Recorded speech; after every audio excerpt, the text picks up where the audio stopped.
2 Chronicles, chapter 30.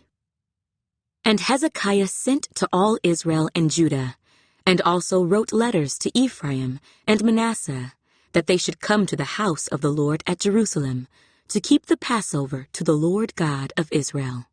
For the king and his leaders, and all the assembly in Jerusalem, had agreed to keep the Passover in the 2nd month.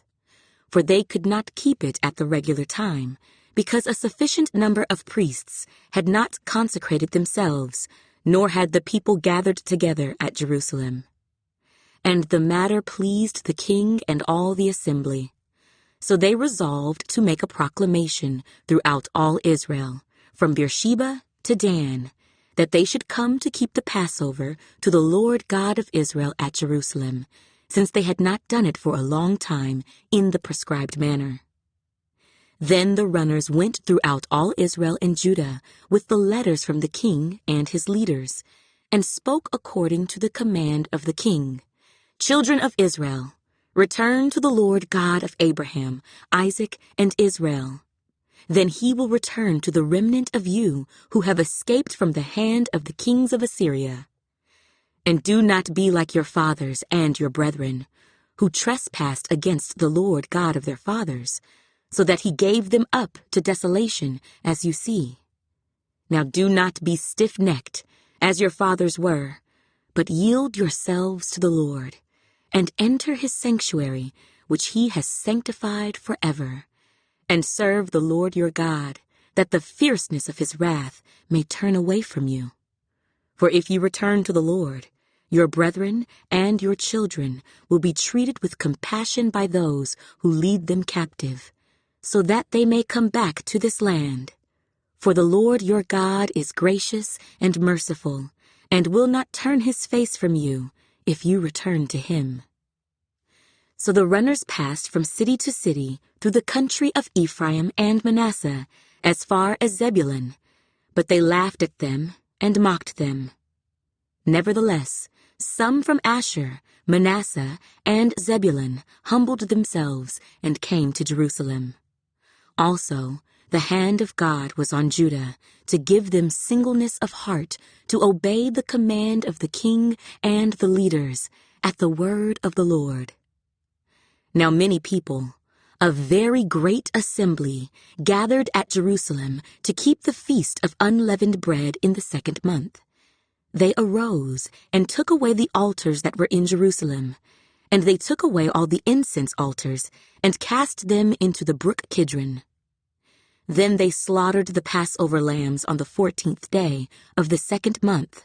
The priests and the Levites were ashamed, and sanctified themselves, and brought the burnt offerings to the house of the Lord. They stood in their place according to their custom, according to the law of Moses, the man of God. The priests sprinkled the blood received from the hand of the Levites. For there were many in the assembly who had not sanctified themselves. Therefore the Levites had charge of the slaughter of the Passover lambs for everyone who was not clean, to sanctify them to the Lord. For a multitude of the people, many from Ephraim, Manasseh, Issachar, and Zebulun, had not cleansed themselves, yet they ate the Passover contrary to what was written.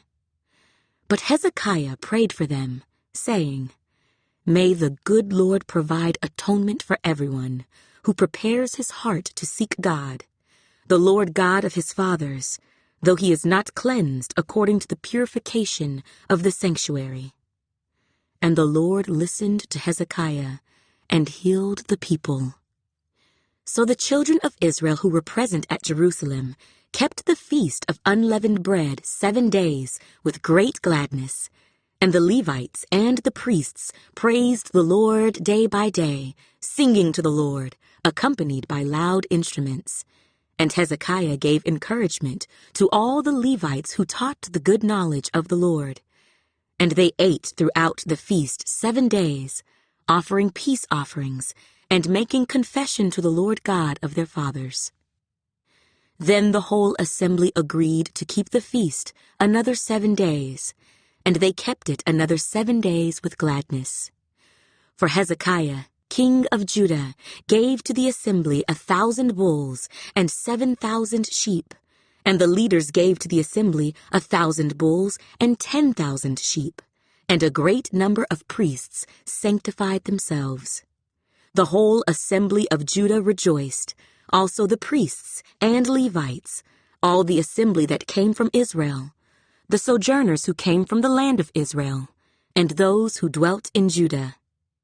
So there was great joy in Jerusalem, for since the time of Solomon, the son of David, king of Israel, there had been nothing like this in Jerusalem.